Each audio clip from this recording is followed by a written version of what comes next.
Trust without awareness is not love. It just feels like love until the bill comes due. See, real love ain't blind. Blind love is lazy. Real love watches, listens, calculates, and still stands firm. Real love understands that good intentions don't cancel bad outcome. You can mean well and still be wrong. You can love deeply and still make decisions that expose the people you care about the most. I used to think trust meant letting go completely, hands off, and no questions, no resistance. I thought that was growth, thought that was maturity, thought that was being evolved. But growth without awareness is just drift, and drift don't take you anywhere safe. Awareness is discipline. Awareness is effort. Awareness is staying sharp when comfort is begging you to relax. When you say it'll be fine without checking the facts, without reading the room, without understanding the environment, that ain't love. That's gambling with something you don't get twice. Love is active. Love is alert. Love stays ready even when nothing looks wrong. The world don't announce danger. It blends in. It wears normal clothes. It sounds familiar. It hides behind routines and traditions and things we've normalized because questioning them feels awkward. But awkward don't hurt as much as regret. Awkward passes. Regret stays. I learned that trust has levels. You don't hand the keys to someone just because they smiled at you. You don't invest everything just because the pitch sounded good. You study, you observe patterns, you test consistency, and even then, you keep a safety net. That's not fear, that's wisdom. See, people confuse love with ease. If it feels hard, they think something's wrong.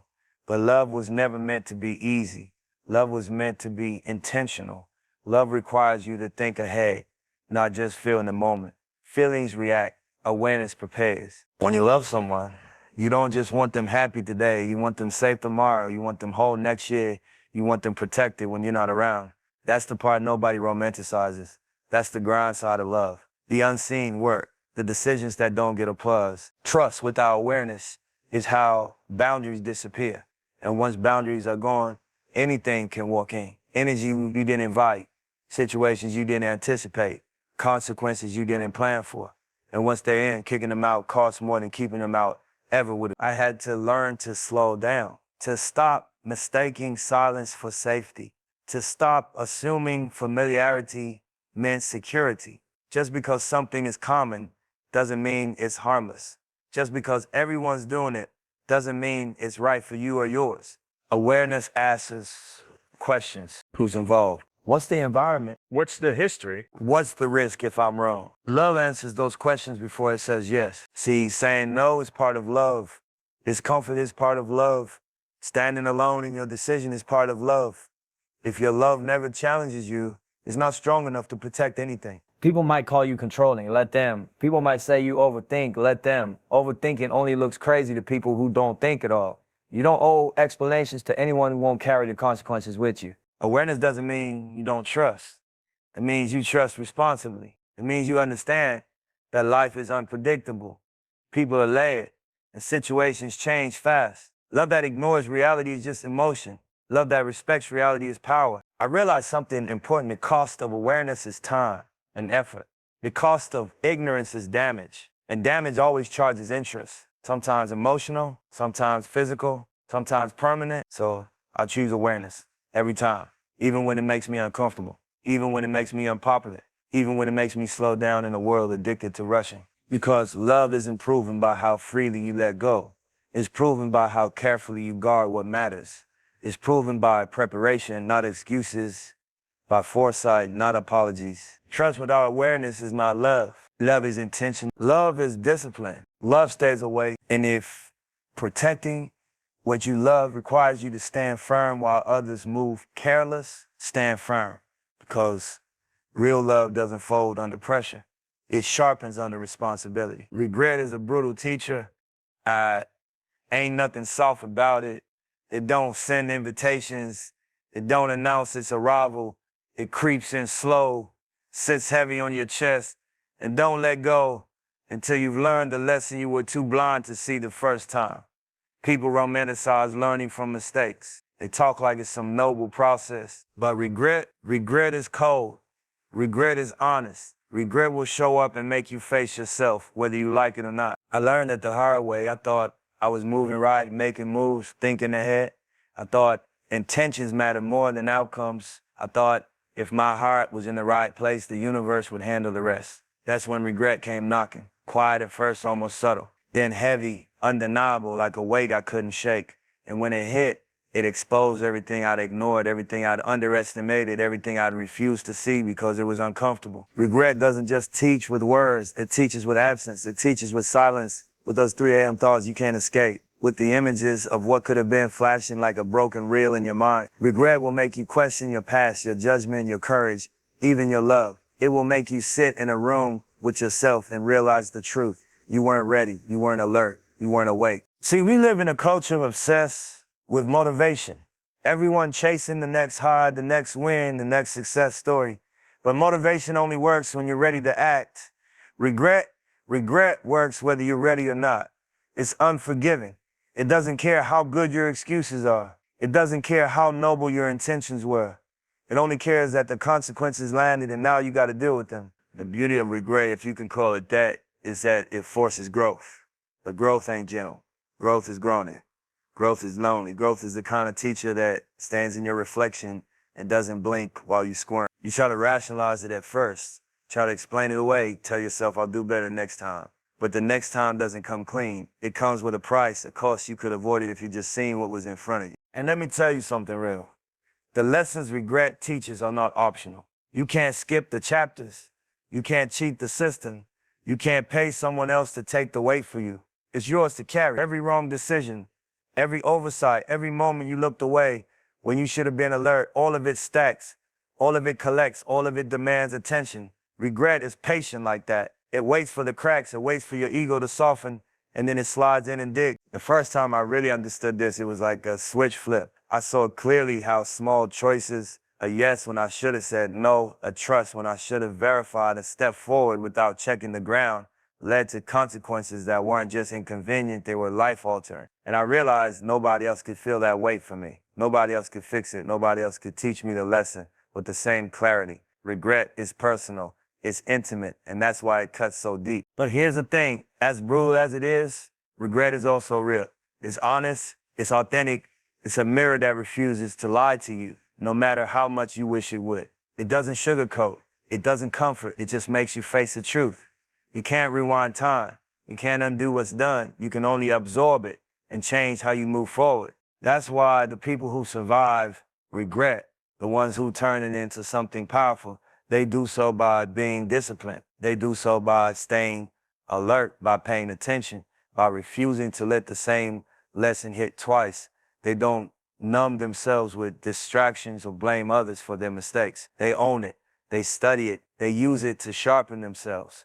They let the pain guide their next move. That's how you turn brutal into growth. That's how you turn the teacher into a mentor. Regret doesn't just punish, it educates.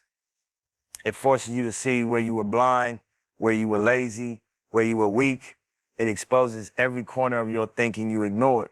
And if you're honest, if you let it in, it makes you stronger. It makes you more aware. It makes you more intentional. It makes you realize that life isn't about luck.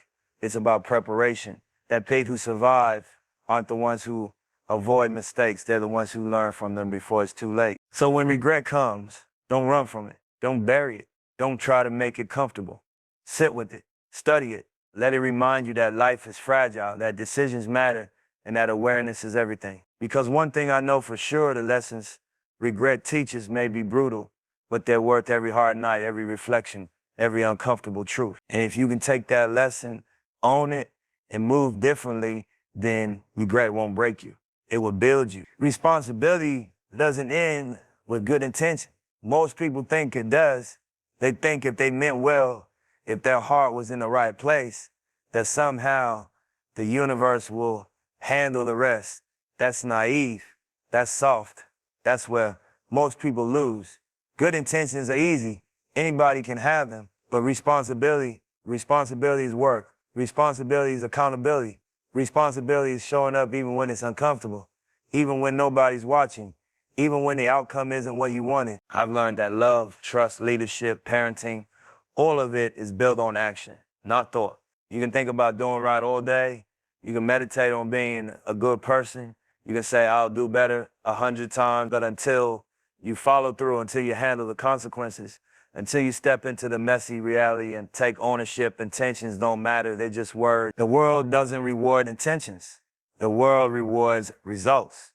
And results come from consistent responsibility. It's about looking beyond the moment, beyond the feeling, and seeing the ripple effect of your choices. Every yes, every no, every decision carries weight. And if you ignore the weight, if you assume good vibes are enough, you will wake up one day to a situation that doesn't care how nice you meant to be. I remember thinking I was doing enough just by caring. I thought love was protection. I thought presence was involvement. I thought if my intentions were pure, that was proof of responsibility. And life had to forgive the gaps. It didn't. Life doesn't negotiate with ideals. Life reacts to what actually happens, and consequences don't ask if your heart was in the right place. They just arrive. And responsibility is owning the outcomes you didn't plan for. It's facing the mistakes, the oversights, the blind spots, and saying, this is mine, I will handle it. It's not just about doing what feels comfortable or convenient. It's about doing the hard work, even when it costs you time, energy, or ego. It's about saying no when everyone else says yes. It's about protecting, guiding, and correcting when nobody applauds. That's what separates those who drift through life from those who build legacies. Good intentions without action are a trap. They make you feel like you're doing enough while slowly eroding trust, respect, and security. People don't remember how you meant well. They remember what happened because of what you did or didn't do. And when you're responsible for someone else's well-being, a child, a partner, a team, you can't afford to float on the surface. You got to dive deep, see the currents, anticipate the dangers, and act accordingly. I realized early on that responsibility isn't just about controlling outcomes. It's about awareness. It's about foresight. It's about preparing for the scenarios nobody talks about. It's about saying, I'll do what it takes even if nobody else understands it, even if it makes you uncomfortable, even if it feels heavy. That's responsibility. That's maturity. That's leadership. The world will test your intentions. The streets will test them more than anything else. Life doesn't care about how you plan. Life cares about what you execute. And the difference between those who survive and those who fall isn't luck. It's the willingness to accept responsibility fully, even when it's inconvenient, even when it's lonely, even when it feels unfair. Good intentions are only the seed. Responsibility is the cultivation. Without cultivation, the seed dies. Without follow through, the heart's promise is worthless. You can't just hope for a harvest. You got to till the soil, water the roots, protect it from pests, and work every day for the result. That's what separates words from legacy. That's what separates fleeting love from lifelong impact. People will misunderstand you. People will call you strict, controlling, overthinking. Let them. Responsibility doesn't live in applause. It lives in action. It lives in accountability. It lives in the quiet moments when nobody else is watching, when the tough decisions aren't celebrated, and where the consequences hit first and the intentions come second.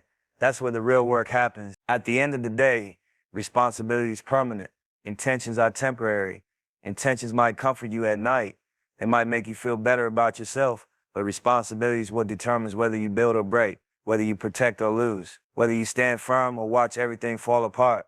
And once you understand that, you stop measuring yourself by feelings and start measuring by results. Good intentions will never be enough. Responsibility is more than care, more than hope, more than thought. Responsibility is action. Responsibility is ownership. Responsibility is legacy. And the people who understand that, who live that, who carry that weight, they don't just survive, they thrive, they build, they leave something behind that matters long after the intentions fade. So don't let comfort fool you. Don't let I meant well be your excuse. Step into responsibility fully. Anticipate consequences, handle outcomes, protect what matters. Because good intentions without follow through don't teach, they don't protect, they don't build. Responsibility does, and that's where the power lives.